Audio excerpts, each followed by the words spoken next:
eu, chileno, eu acredito que existiu um Jesus histórico. Então, Tá, não, calma. Né? Tanto que se fosse o Messias ele não teria morrido. Vejam só, o judaísmo... Inclusive livros que depois foram considerados apócrifos. Deixa eu terminar, por gentileza. Mas tem uma diferença crassa. Não, eu não terminei ainda, rapidinho. Eu não terminei ainda, É um erro de metodologia você pensar que todas as fontes são suspeitas. É porque um cristão falou que é de Mateus, você vai descartar, aí você vai ter que descartar 90% da história. Por exemplo, a ideia de que Jesus não existiu historicamente, que é a tese miticista, alguns dizem que, não sei quem inventou a história de Jesus, isso daí é tudo em verdade. Isso é uma coisa muito, muito marginal na academia. Só para deixar claro, tá? Embora não exista um consenso na academia, e cada vez tem mais acadêmicos que também vão por essa linha, eu, chileno, eu acredito que existiu um Jesus histórico. Então, tá? Não, calma. Acredito que Jesus, porque existiu vários Jesuses, né? Na verdade, inclusive era um nome comum, e tiveram vários Messias, e vários, inclusive, com o nome de Jesus.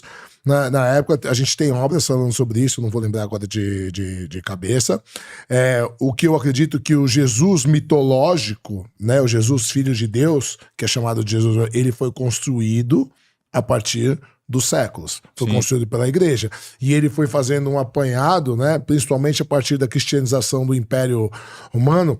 Ele cristianizou, né, então Constantino e os seus sucessores foram cristianizando, porque os romanos eles eram politeístas, eles já estavam acostumados a acreditar em divindades, em coisas milagrosas e tal.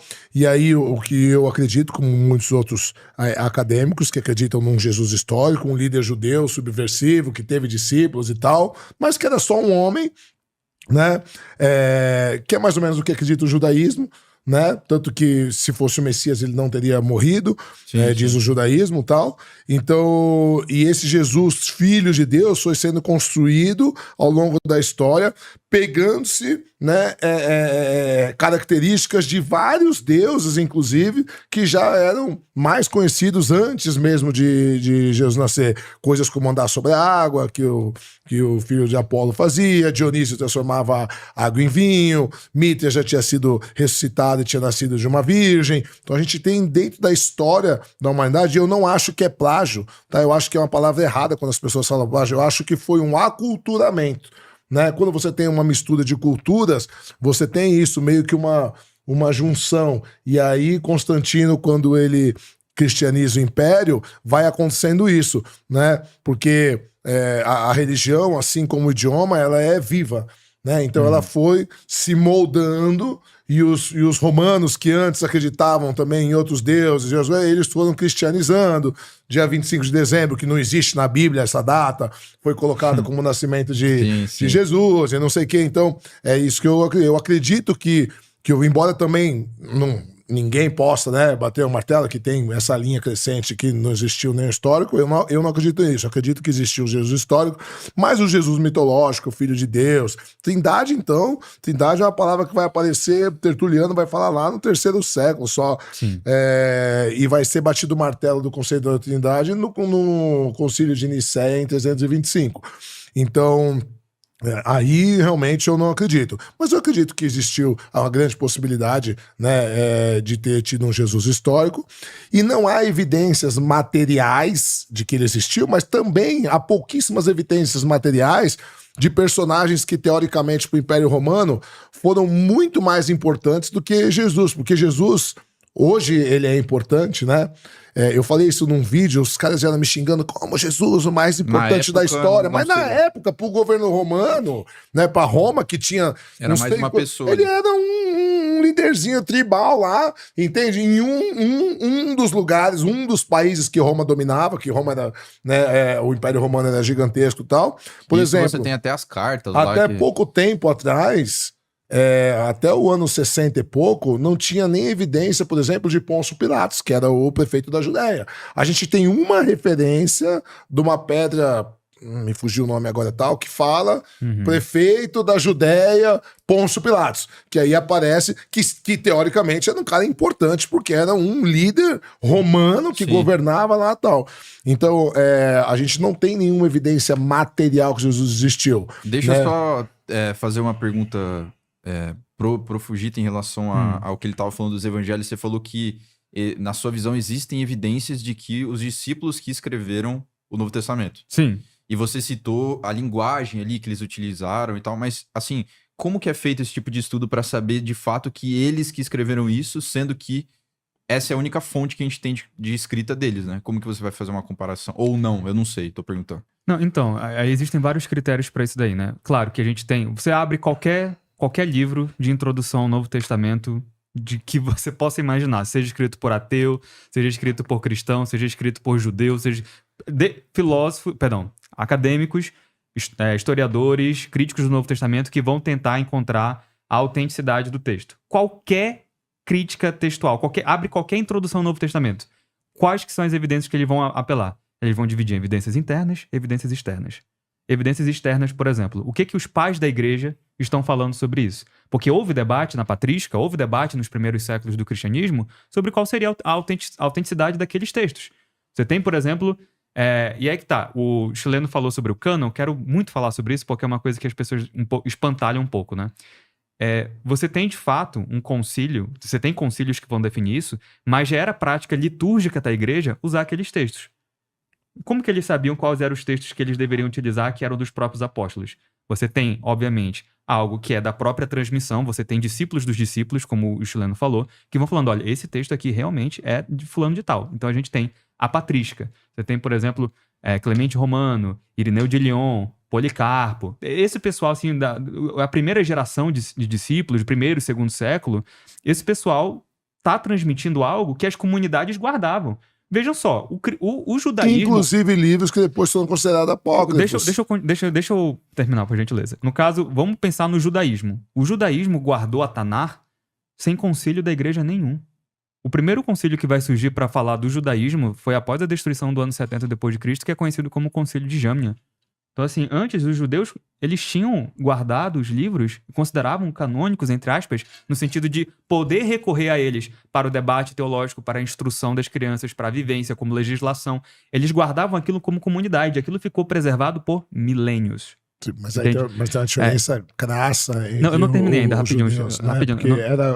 Deixa eu só ler. Eu não terminei ainda, Tá, se você quiser, você quiser, a gente pode porque era cultural dos judeus, né? E virou uma cultura para os cristãos. A gente pode fazer o paralelo com os maçoretas, com os copistas do Novo Testamento, e a gente pode falar.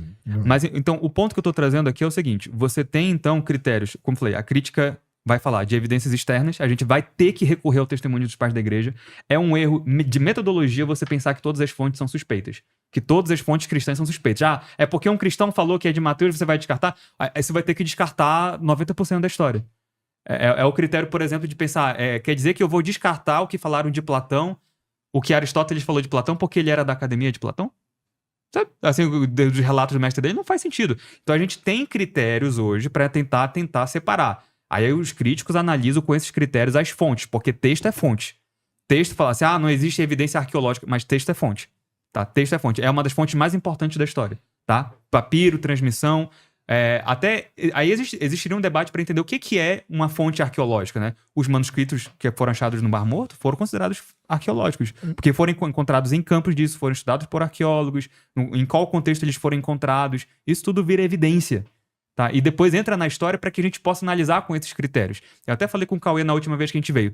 Critério da dessemelhança, critério do constrangimento, critério da múltipla autenticidade de confirmação de outras fontes. Então, o crítico, mesmo que ateu, quando vai chegar diante do texto, ele vai falar, tá, isso aqui foi produzido por um cristão. Ok. Deixa eu tentar encontrar aqui o que está tendencioso. Quais são os critérios que eu vou usar? Esses que eu mencionei. E alguns outros até.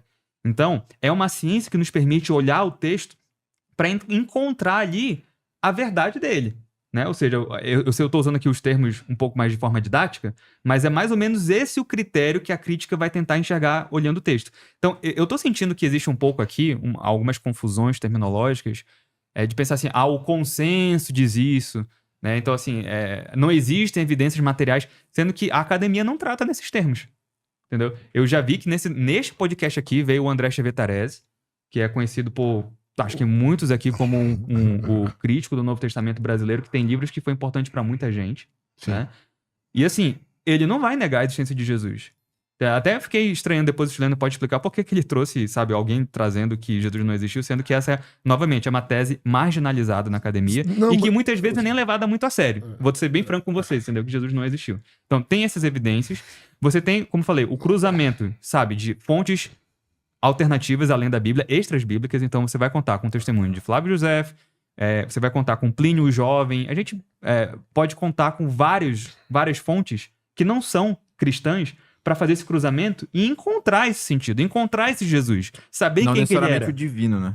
Pois é, exatamente. Então, mas na academia, sim. Na academia, não necessariamente porque, por divino. exemplo, mas eu estou defendendo o divino aqui pelos mesmos critérios. Pelos mesmos critérios? Pelos mesmos critérios. Eu vou discordar muito, porque, por exemplo, a citação de Flávio José, ele estava falando sobre Jesus, né? Ele estava falando na carta dele sobre vários Jesus. E aí, justo quando chega no Jesus cristão, ele fala que era o Cristo, o Messias, que um judeu nunca falaria. Então, assim, há fortíssimas evidências que o texto de Flávio Joséfo, ele foi alterado tardiamente para corroborar o Jesus cristão.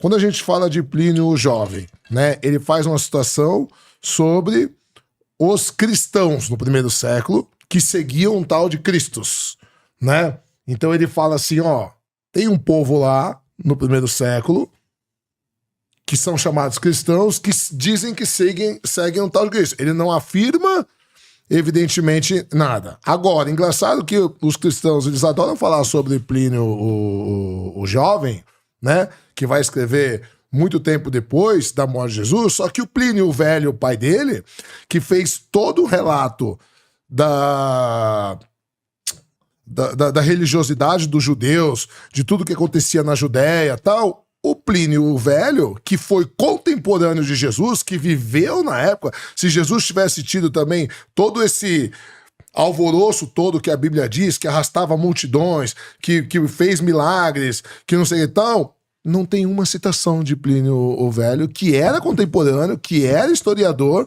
que falava sobre a religião judaica, sobre a situação no judaísmo, não tem. Só vai ter uma situação do filho dele, já muitos e muitos anos depois, falando no primeiro século, que existia um grupo chamado cristãos que seguiam um tal de Cristos. Entende? Então são fontes que, embora sejam fontes externas, né, que não são fontes cristãs, mas que são duvidosas também. Por quê? Porque efetivamente elas não provam nada da existência de Jesus. Elas provam que existiam... Não provam nada. Não. Principalmente de Flávio José. De Flávio José é claramente uma inserção, uma alteração do texto. Isso na academia não vou falar que é 100%, porque é o que a gente falou. E quando eu falo da questão dos evangelhos, por quê? Porque mesmo na academia existem várias vertentes, né? É o que a gente está falando. Então, assim, e cada vez cresce mais dentro da academia as vertentes, por exemplo, de que a gente não pode provar que absolutamente nenhum dos próprios supostos escritores dos evangelhos existiram de fato, porque a gente não consegue provar a existência deles de fato, a não ser o que diz o texto dos discípulos dele. Então, e aí fica a única fonte. E essa única fonte se torna questionável. Então, de novo, e não estou falando categoricamente que não existiu, só estou falando que toda essa